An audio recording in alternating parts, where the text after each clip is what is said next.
Welcome to Your Moving Mind, where we talk about mindful movement, small habits that make you a better person, how to learn, change and grow, and how to express ourselves fully in body, mind and spirit. Your Moving Mind with your host, Michael Landau. All elements of life have a spiritual aspect and a material one. When we remember this, all manner of miracles and manifestations are possible. This comes from a deck of cards, a deck of oracle cards. It's been created by Alberto Villoldo, Colette Baron, Reed, and Marcela Lobos. Do you have a spiritual practice? Do you consider yourself a spiritual person? What does it mean, really, to be spiritual?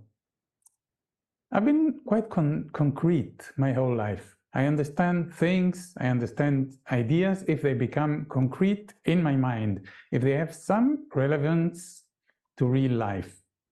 I get impatient with people who talk spiritual. Their voice is always full of air and they use words that imply the beyond, the ethereal, as if they know something we normal mortals don't see. I consider myself a spiritual person now. That's because spiritual practice became quite concrete for me. It doesn't require me to change my voice. It is as real as objects and action. My perception of what's real has expanded. I've had experiences beyond what's immediately visible. So it's no coincidence that my spiritual practice is closely related to movement. Movement is as concrete as you can get. When you use movement as a spiritual tool, you can connect with a whole sphere of existence that is beyond words, beyond ideas, beyond thought. You can connect with direct experience.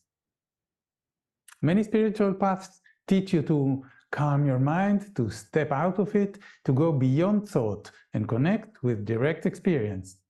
That which comes before interpretation, before comparison, before duality. They may claim that this is the true reality, that our mind creates illusion. I don't go into that. But my way to direct experience goes through movement.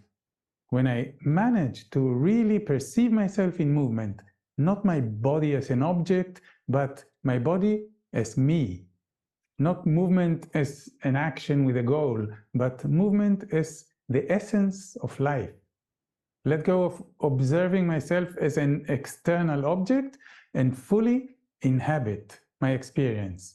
Then, that experience is spiritual.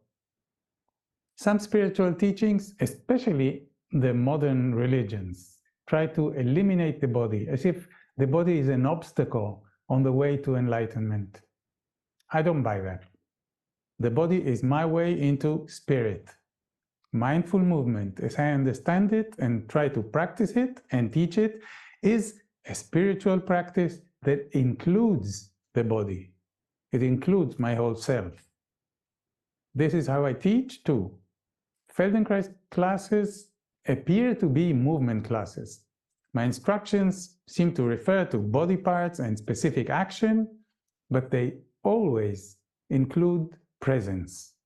You become present when your attention becomes concrete and unified. You are one with your action. You are your body. You inhabit all aspects of your being: body, mind, soul, and spirit. Maybe some other time I can expand on how I understand these distinct aspects. For now, I'll just make this recommendation. If you consider yourself spiritual and your way to connect with spirit is trying to surpass or overcome your body, you may be missing something important. Our body is directly accessible through all our senses and is therefore the ideal doorway into direct experience. It contains the whole. It is the manifestation of spirit. When you remember that physical and spiritual are aspects of the same thing, miracles start to happen.